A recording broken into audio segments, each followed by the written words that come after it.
New at 10, the drama continues between Dalton's mayor and the village's board of trustees after multiple members did not attend tonight's monthly meeting.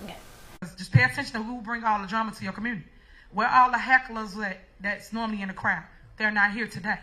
Where everybody that got something to say when everybody up here talking, giving their opinion. I'm not going to stop until she's behind bars. And at some point, she is going to have to answer to some of this stuff. So it seems like the Tiffany Henyard saga just keeps getting wilder, and folks aren't slowing down until she's behind bars. You might be asking, why isn't she locked up yet? Well, buckle up, because there's a lot of drama, hidden deals, and shady secrets swirling around her. And now things have taken a wild turn, because her own attorney, someone who was once in her corner, is now spilling all the dirt in a heated board meeting. That's right. This wasn't just any ordinary meeting. This was explosive. Her trusted legal advisor turned against her, revealing some jaw-dropping details that left everyone in shock. The attorney didn't hold back, airing out the secrets that could finally tip the scales against Henyard. But with everything coming to light, one big question remains. Why is she still walking free? Let's break down this crazy situation and see how it all could come crashing down for the super mayor. I'm not here jumping ship, or I never was on the ship to jump a ship.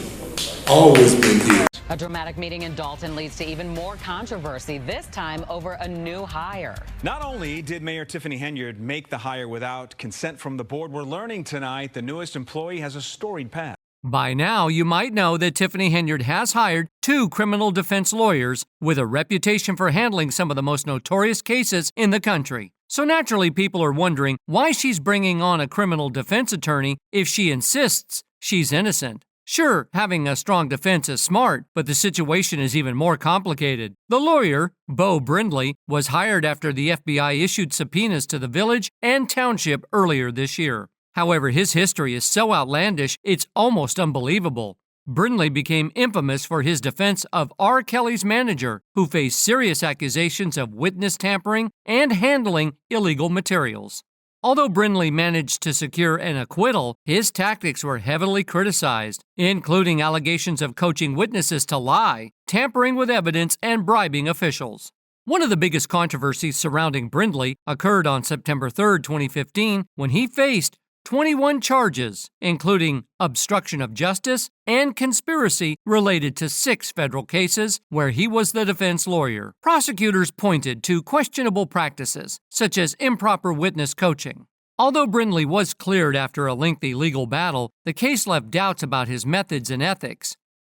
Brindley's questionable behavior extends beyond the courtroom. Many former clients have accused him of fraud, claiming he took their money and disappeared without delivering the legal help they were promised. His online reviews are filled with complaints from clients who feel betrayed after paying for his services. Now things took a turn when Henyard decided to bring her 2 lawyers again in last week's meeting of 1 at the village of Dalton. Mayor Tiffany Henyard thought it would be a great idea to have her personal criminal defense attorneys, Bo Brindley and Ed McDavid, address the few attendees. Instead of focusing on the issues at hand, the attorneys launched into a defense of Henyard, portraying her as the sole victim and painting everyone else as corrupt. Attorney Bo Brindley made some bold claims during the meeting that raised eyebrows. He asserted that the Open Meetings Act requires a 10-day notice to cancel a meeting, which is false. The act only requires such a notice if a public body changes its regular meeting schedule. Brindley also argued that trustees don't have the power to cancel meetings, but that's incorrect too. Trustees, or a majority of the board, can indeed cancel meetings, either by notifying the public beforehand or simply by not attending. Another point of contention was Brindley's claim that the board was responsible for Henyard's appointment of Keith Freeman as village administrator. However, the video evidence shows that while a motion was made for Freeman's appointment, it was not seconded and thus failed. Henyard proceeded with the appointment despite the board's apparent disapproval. Brindley also misrepresented the situation regarding Jason House's authority to sign checks.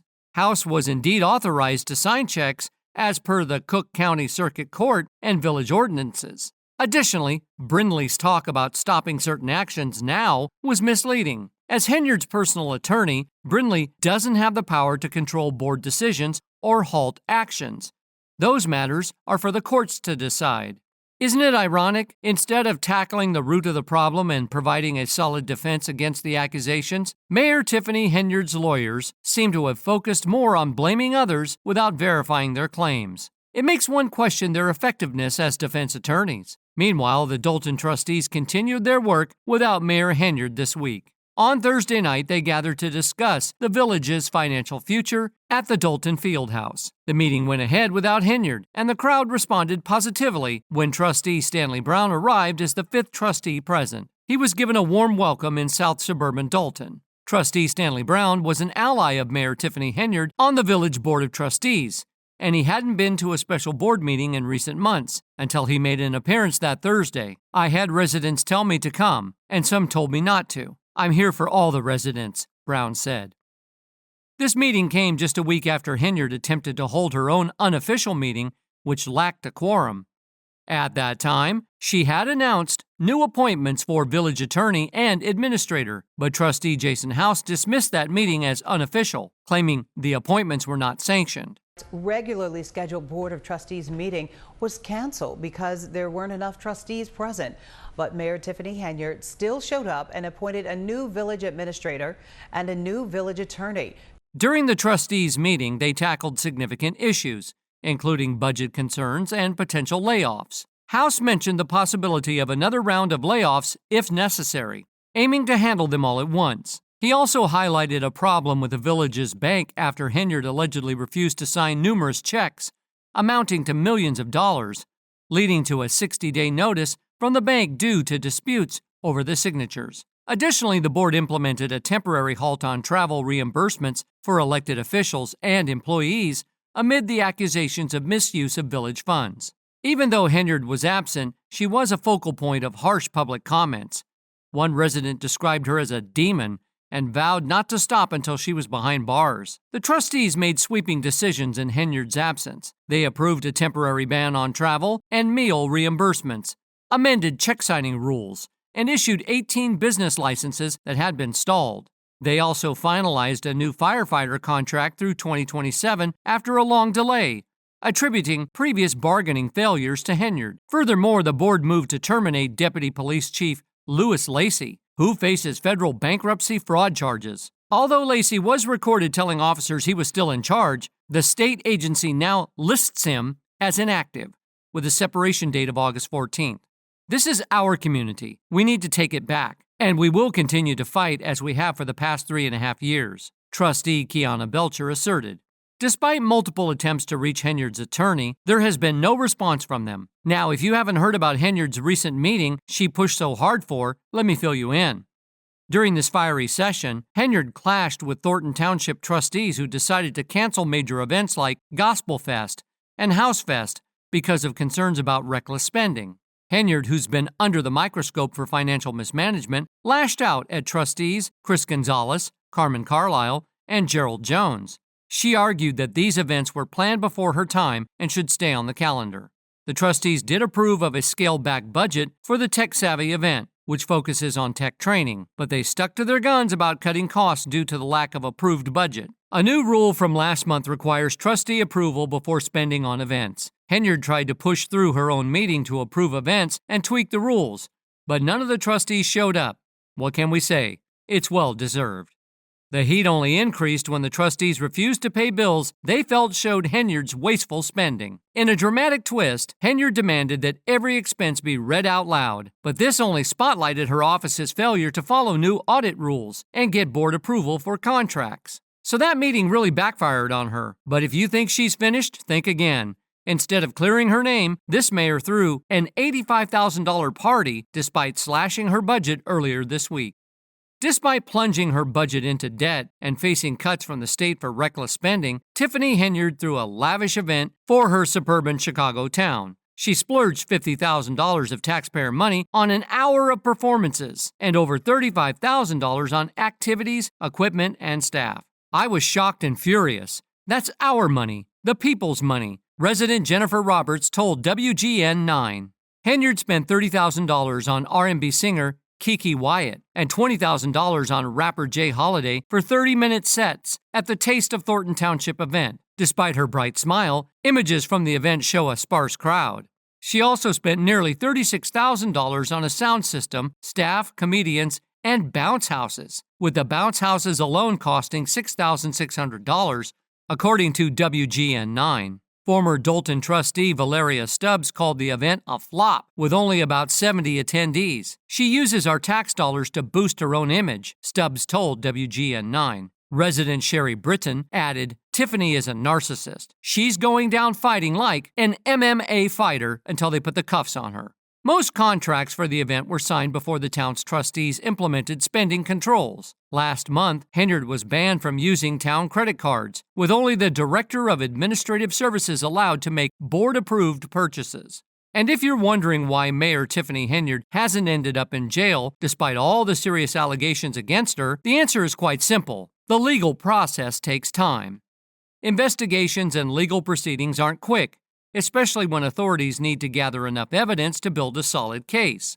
Henyard has denied all wrongdoing, insisting that the accusations against her are politically motivated. And in case you need a quick refresher on what she's been accused of, let me break it down for you. Because by time we're done, you're probably going to dislike this mayor even more than you already do. One of the most significant allegations is financial mismanagement. Critics claim that Henyard mishandled public funds, leading to widespread distrust about her accountability to be honest and accountable as a public official. She even admitted to a $2 million budget deficit, but many trustees say that the real amount is much higher. But it gets worse. Not only is Henyard accused of mishandling public money, but her administration has also been criticized for refusing to release spending records. This is a big deal because it violates state transparency laws. After all, the public has a right to know how their money is being spent. Even when the Illinois Attorney General's office ordered the village to release these documents, Henyard and her team resisted, raising even more questions. So what kind of spending are we talking about? Well, the news station WGN decided enough was enough and took the matter to court. They sued the village and Cook County Circuit Court to force the release of those financial records. A judge eventually ordered Dalton, the village Henyard governs, to hand over various documents, including credit card statements. What those records revealed was nothing short of shocking. From July to November 2023, Henyard and her administration spent tens of thousands of taxpayer dollars on luxury items. We're talking first-class flights, fancy hotels, upscale dining, and even personal shopping sprees. One of the most outrageous examples was a 5-day trip to Austin, Texas in July 2023. On this trip, Henyard, her top aide Keith Freeman, and 3 other officials spent more than $220,000 of taxpayer money. The receipts were astonishing. $1,619 at the luxury Fairmont Austin Hotel, $389 at Ruth Chris Steakhouse, and even $530 on something listed as sports riding apparel. It's pretty clear that spending taxpayer money on luxury shopping sprees and fancy steak dinners isn't what public service is supposed to be about. It's hard to justify this kind of spending when it's being done with public funds. Money that should go toward improving the village, not to personal luxuries. But the spending spree didn't stop there. Henyard's administration spent over $24,275 at places like Walmart, Target, and Amazon. They also spent $519 on Uber Eats, $413 at Walgreens, and a staggering $3,491 for Henyard's personal photographer. The most upsetting part, this money came directly from the taxpayers, people who expect their hard-earned money to be used for the betterment of the village, not for someone's personal benefit. Naturally, the residents of Dalton were furious. These extravagant expenses has raised serious concerns about Henyard's leadership and her ability to manage public funds responsibly. People are questioning whether she's fit to lead, given the clear misuse of taxpayer money. What makes things worse is that Henyard has been accused of using public money for her benefit for quite some time. It's not just this one instance. This has been going on for a while. In January, an investigation by WGN revealed that Henyard and her team had already charged more than $67,000 to Township credit cards for out-of-town trips in just the first 5 months of 2023. These trips included visits to New York, Atlanta, and Portland. But here's the kicker. Keith Freeman, Henyard's top aide and trusted advisor, has been charged with bankruptcy fraud by federal prosecutors. Yet despite these serious charges, Henyard kept him on her payroll, both in Dalton and in Thornton Township, where she also holds power. Freeman has been by Henyard's side for years, helping her manage her duties in both places. Even when journalists raised questions about Henyard's activities, Freeman often ran interference to protect her.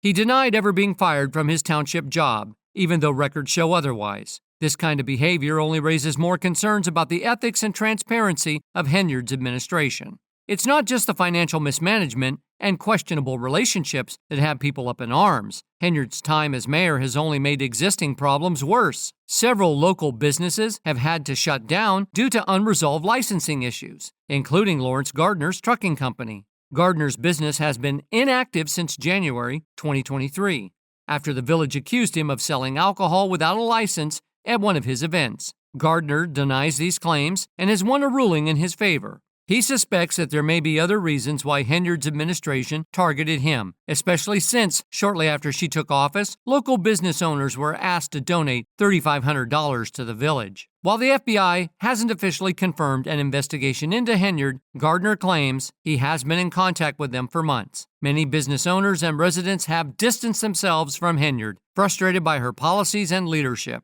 Even those close to her have expressed concerns about her behavior and leadership style.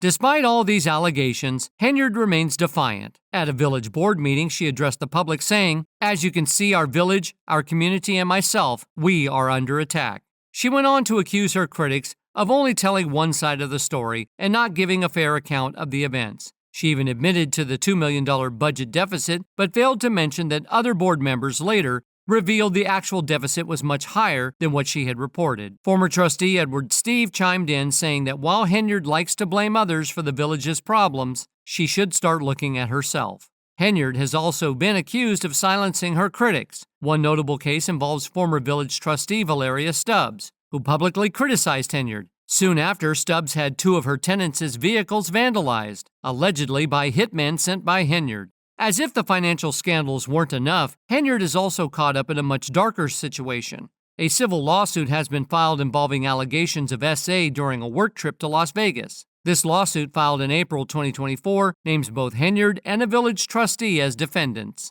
The former assistant who filed the suit claims that she was SA'd by the trustee during the trip. The details are disturbing. The assistant says that after having dinner with the trustee, she began feeling disoriented and extremely tired. She woke up the next morning in the trustee's hotel room with no memory of how she got there, and she was in physical pain. To make matters worse, Officer Brian Miles, part of Henyard's $1 million security team, filed a separate complaint. He alleges that the trustee bragged about betting the woman during a FaceTime call on the night of the incident. Miles claims the trustee even showed him a bed where a partially undressed woman was visible, adjusting or removing her clothing during the call. Miles was so disturbed by the call that he questioned whether the woman could have consented to what was happening. The former assistant says that when she and a police officer reported the wrongdoing to Henyard, the mayor seemed shocked and promised to take care of it. But instead of supporting her employee, Henyard reportedly placed the woman on unpaid medical leave without her consent, effectively silencing her. The situation has caused widespread outrage. Many people are demanding Henyard's resignation, and the trustee involved in the mistreatment has denied the allegations, claiming he was simply trying to help a drunk colleague. However, the evidence in the lawsuit, including the FaceTime call where the trustee allegedly bragged about that incident, suggests a much darker story. As Henyard's scandals continue to unfold, her decision to hire Beau Brindley, a controversial lawyer with a questionable past, has only raised more eyebrows. Brindley's involvement in the R. Kelly case and his recent legal missteps make it surprising that a public official like Henyard would choose him, especially with so much on the line. With all these scandals piling up, many are wondering if Henyard's time as mayor is coming to an end. But what do you think? Should she step down, or is there more to the story? Let us know your thoughts in the comments. And if you've enjoyed this deep dive into the ongoing controversies, don't forget to like, subscribe, and hit the notification bell for more updates.